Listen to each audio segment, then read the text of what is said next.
বুঝতে পারছি বীরু, তার মানে শাওনের প্রতি তোর সহানুভূতি আছে। তার মানে তুই ওপর ওপর যতই রাগ দেখাস, আসলে ভেতরে ভেতরে ওকে তুই ভালোবাসিস, তাই তো?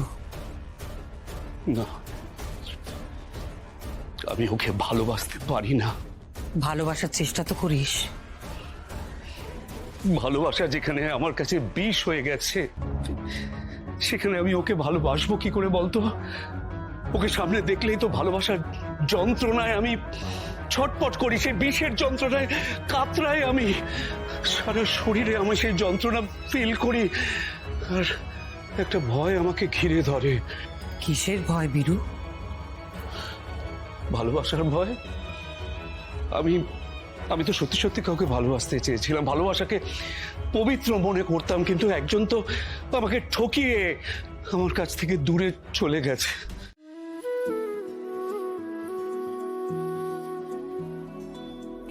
এটা নিয়ে আর এত চিন্তা করবেন না, অঘটন তো আর বলে আসে না। এখনো যদি আমরা না বেরোই তাহলে মিটিংয়ে দেরি হয়ে যাবে। রাজীব, ওকে বলে দাও ও দিদির এক্ষুনি পা ধরে ক্ষমা চাইবে, নইলে এই বাড়ি থেকে বেরিয়ে যাবে। স্যার, আর কিন্তু বেশি সময় নেই, আপনাকে এবার মিটিং অ্যাটেন্ড করতে হবে। সেন্ট্রাল হোম মিনিস্টারের সঙ্গে আপনার ভিডিও কনফারেন্সের টাইম হয়ে গেছে। তুমি খুব ভালো মা, তোমার বর খুব সুন্দর হোক, তোমার শ্বশুর বাড়িতে ভালো নাম হোক। আচ্ছা, আমি তো শুধু এটাই বুঝতে পারছি না, আপনি শুধু শুধু আগে বিয়ে করার আশীর্বাদ নেওয়ার জন্য এতগুলো লোককে এতগুলো টাকা আচ্ছা আচ্ছা ম্যাডাম, আমি আর কিছু বলবো না ম্যাডাম, বলবো না।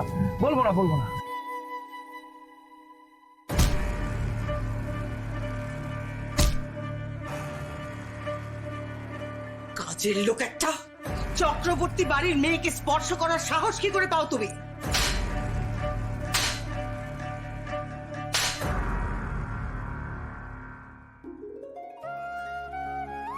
শুভটা সত্যি একটা ইডিয়েট।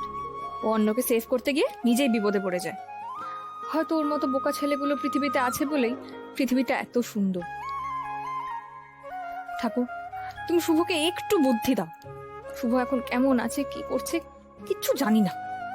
ওকে একবার ফোন করব? না, ওকে জিজ্ঞাসা করলে ও বলবে খুব ভালো আছে। নিজের কষ্ট হলেও বলবে না। তার থেকে বরং সোজা ওর বাড়ি চলে যায়। শুভর বাড়ি গিয়ে নিজের চোখে দেখে নেব ও কেমন আছে।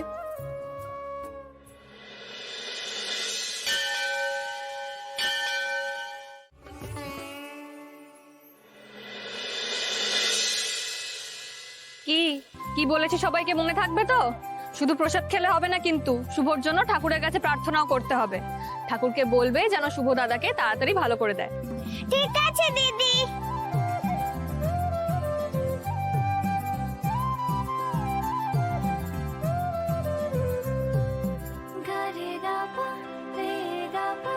দিদি, আমার মায়ের খুব শরীর খারাপ, তুমি কি আমার মায়ের জন্য একটু প্রসাদ দিতে পারবে?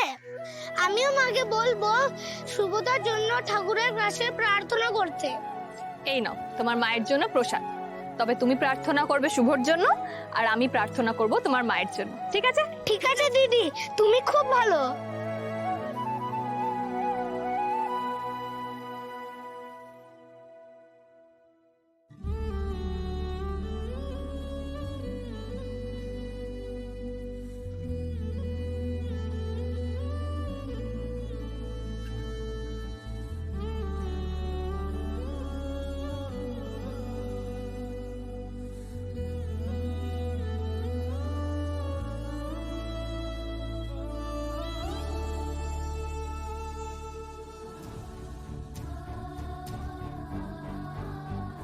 শাওন মা ওর মায়ের আদর ভালোবাসা পেয়ে বড় হয়নি, এমনকি নিজের মাকে চেনেও না।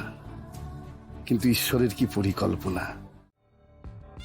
আমি জানি না যে কথাটা আমি বলবো তুই সেটা কেমন ভাবে নিবি, কিন্তু এটুকু বলতে পারি যে এটা আমাদের পরিবারের জন্য খুব ভালো। আচ্ছা, তুই এত হেজিটেট করছিস কেন? সেরকম হলে কিচ্ছু বলার দরকার নেই। তুই এই পরিবারের জন্য যা করবি সেটা যে ভালোর জন্য করবি সে বিশ্বাস আমার আছে। আচ্ছা, এই পরিবার নিয়ে তোর কোনো সিদ্ধান্তে আমি কখনো কোনো আপত্তি করেছি? না না না, কখনো না। কথাটা আসলে শাওনের বিয়ে নিয়ে। এ নিয়ে আমি কি বলবো বলতো? এ বিষয়ে আমার যা বলার তা তো আগেই বলেছি। দেখ, শাওনের বিয়ে নিয়ে তুই যা ঠিক করবি সেটাই হবে। এ বিষয় নিয়ে আলোচনা করার ধৈর্য, মানসিকতা কোনোটাই আমার নেই। হ্যাঁ আমি জানি বীরু, আর ধৈর্য না থাকাটাই স্বাভাবিক, কিন্তু আমি তোকে রিকোয়েস্ট করছি আমার কথাগুলো একটু ধৈর্য ধরে তুই শোন। হ্যাঁ দেখ, শত হলেও শাওন তো আমাদের বাড়ির মেয়ে, আমাদেরই তো মেয়েও নাকি। ওর ভালো মন্দ, ওর ভবিষ্যতের কথা এগুলো তো আমাদেরই ভাবতে হবে। আমি মানছি শাওন ফাইনাল ইয়ার দিয়েছে, কিন্তু ওর ছেলে মানুষে একেবারেই যায়নি বীরু। ভুলভাল কাজ করে ফেলে, তোকে কষ্ট দিয়ে ফেলে, তুই রেগে যাস, ওর জন্য তোকে অনেকবার মাথা নত করতে হয়েছে, আমি জানি সেটা। আমরাও তো অনেকবার ওকে বোঝানোর চেষ্টা করেছি, কিন্তু দেখ কোনো লাভ তো হয়নি। আর আমরা তো বাড়ির লোক, আমরা তো বোঝার চেষ্টা করবোই, তাই না? কিন্তু বাইরের কেউ, বাইরের লোক, তারা কেন বুঝবে বল? আর ওরা যে বুঝবে এটা আমরা এক্সপেক্টই বা কেন করবো? দিদি, তুই কি বলছিস আমি বুঝতে পারছি না। আমি বলছি যে একেবারে অচেনা বাইরের কোনো ছেলে শাওনের জন্য না দেখে আমরা যদি এমন কাউকে দেখি যে আমাদের অনেকটা কাছের, মানে যে শাওনকে অনেক দিন ধরে দেখছে, ওকে জানে, চেনে, ব্যাপারটা বুঝবে। মানে ধর শাওন ছেলে মানুষই করে ফেললো, কিছু একটা করে ফেললো, ও শাওনকে অপমান করবে না, ওকে কষ্ট দেবে না, ভবিষ্যতে ভালো রাখবে, শাওনকে ভালোবাসবে, ওকে বুঝবে, এটাও তো আমাদের দেখতে হবে, তাই না? আর এমন একটা ছেলে বিশেষ করে যে তোকে, আমাকে, আমাদের এই গোটা পরিবারের ব্যাপারটা খুব ভালো করে জানে, সেটা ভালো হবে না?